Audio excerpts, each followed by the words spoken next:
On s'est couché dans un vulgaire fossé d'herbage. Les combats se faisaient de part et d'autre. Le matin, il y avait peut-être 50 bêtes qui étaient mortes tout autour. Mon père a entendu un petit vagissement et il a enlevé les cailloux d'un landau. C'était le fils de l'institutrice. Vous regardez Histoire vraie, les notaires vous racontent, spécial 80e anniversaire du débarquement.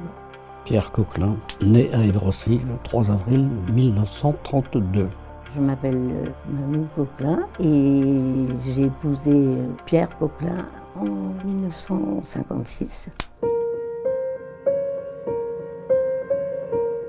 Mon papa est clerc de notaire et il travaille chez M. Coquelin. Mon père était très dévoué à M. Coquelin. Et il allait retourner à l'étude le soir, etc. Et donc il était très proche de lui.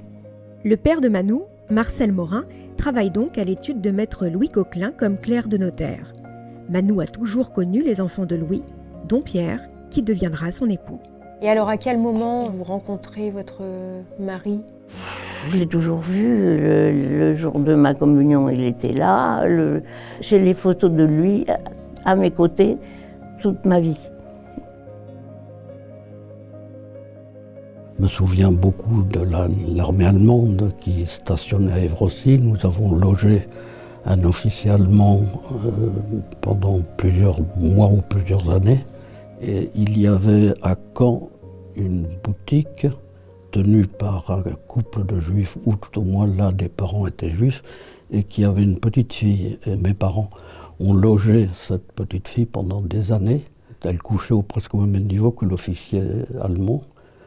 Et nous avons toujours pensé que l'officier était au courant et qu'il n'a jamais rien dit.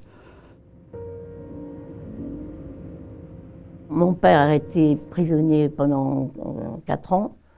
Donc, je n'ai pas tellement de souvenirs d'enfance de lui. Donc en fait, quand la guerre éclate, votre père part sur le front et il est fait prisonnier. Il a été mobilisé, comme beaucoup de messieurs. Le 6 juin 1944, est-ce que vous rappelez ce qui se passe ? Nous entendions des bombardements sans arrêt. Sinon, c'était un brouhaha de transport de camions, de voitures à une vitesse affolante. Il y avait des accidents. Qu'est-ce qui se passe dans la période qui suit ce 6 juin 1944 ? Est-ce que vous vous en rappelez ? Il y avait des avions qui larguaient des tracts. Vous demandant quoi ? Vous vous en rappelez ? De quitter cette ville, oui. Il est évident que c'était une erreur de langage de la part des Anglais ou Américains. La ville, pour nous, c'était la ville de Caen et non pour la bourgade d'Évrosy.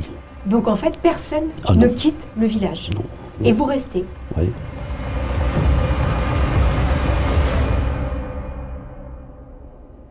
Papa nous avait proposé de nous coucher dans une grange pendant le bombardement. Et quand le bombardement, l'alerte a été donnée, il nous a réveillés. Donc on est allé dans le souterrain.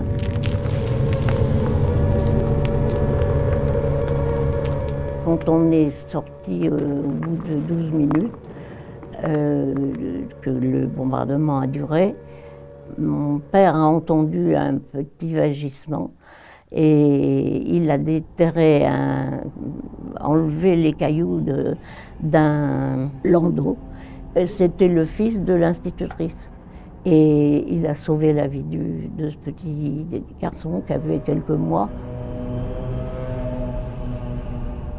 Nous y voyions à l'époque comme en plein jour. Il était 1h ou 2h, 1h du matin. Les fusées éclairantes qui étaient parachutées, elles descendaient tout doucement de sorte qu'on y voyait comme en plein jour. Et mes grands-parents, l'Espagnol, avaient une maison en face de la mairie, avaient pour particularité d'avoir le jardin auquel on ne pouvait accéder que en passant par un souterrain. Nous sommes tous réfugiés dans ce souterrain avec quelques habitants d'Évrosy. Et c'est à ce moment-là que les bombes sont tombées en bouchon, obstruant les 2 ouvertures. sauf qu'on était entièrement murés. Ma mère était pratiquement ensevelie presque jusqu'en haut de la tête. Mon père avait entendu un appel au secours, il était sorti au moment où une bombe est tombée, il a été enseveli. Ma sœur a été également ensevelie jusqu'à la ceinture. Et mon frère Jacques était resté au bas du bourg, là où était l'étude, pour garder l'étude. Et dans cette étude, il y avait aussi une cave à vin, toutes les bouteilles ont été écrasées. Mon frère est ressorti au lever du jour. Et il était enivré par les vapeurs d'alcool. Il est monté aussitôt vers le milieu du bourg, là où nous étions, pour le retrouver. Il ne voyait personne puisque tout était rasé. Et c'est quelqu'un qui a allumé un briquet à l'intérieur du souterrain. Et mon frère a aperçu cette lumière, il a réussi à nous ouvrir. On est passé à quatre pattes tous pour ressortir de ce souterrain. Et mon père, évidemment, il était absent et pour cause. Vous vous rappelez de l'Exode? Ah oui, ça je me rappelle très bien. Les gens nous donnaient ce qu'ils pouvaient. Parce que quand maman lavait ma robe, j'étais en petite culotte et j'aimais pas beaucoup ça. On était reçus dans une maison dans le Maine-et-Loire. Quand les Anglais sont arrivés dans le village, ils nous donnaient des chewing-gums et on ne savait même pas ce que c'était du chewing-gum.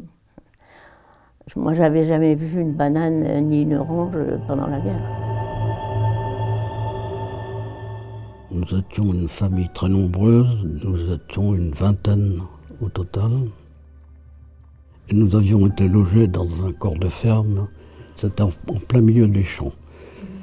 Et les Allemands sont arrivés, ils ont occupé la ferme. Mes cousins avaient creusé une tranchée à 100 mètres, 200 mètres de la ferme, pour le cas où, effectivement, une nuit, on a été obligés, les Allemands nous ont mis dehors. On devait aller dans cette tranchée, mais elle était déjà occupée par des Allemands. On est donc allé un peu plus loin, on s'est couché dans un vulgaire fossé d'herbage. Et là, toute la nuit, nous avons passé toute la nuit au milieu de fusées et de bombes. Les combats se faisaient de part et d'autre. Le matin, il y avait, je ne sais pas, peut-être 50 bêtes qui étaient mortes tout autour.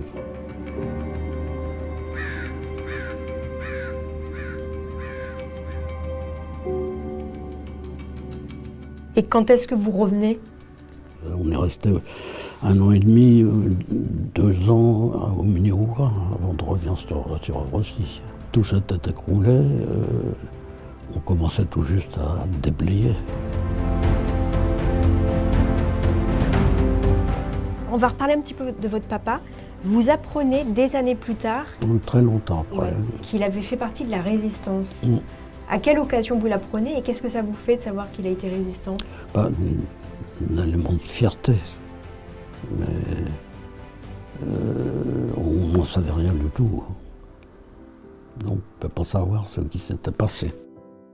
Dans le prochain épisode, maître François Perron, notaire à Thury-Harcourt, racontera l'histoire héroïque de l'un de ses prédécesseurs, notaire et maire de son village. Ne ratez pas le prochain épisode.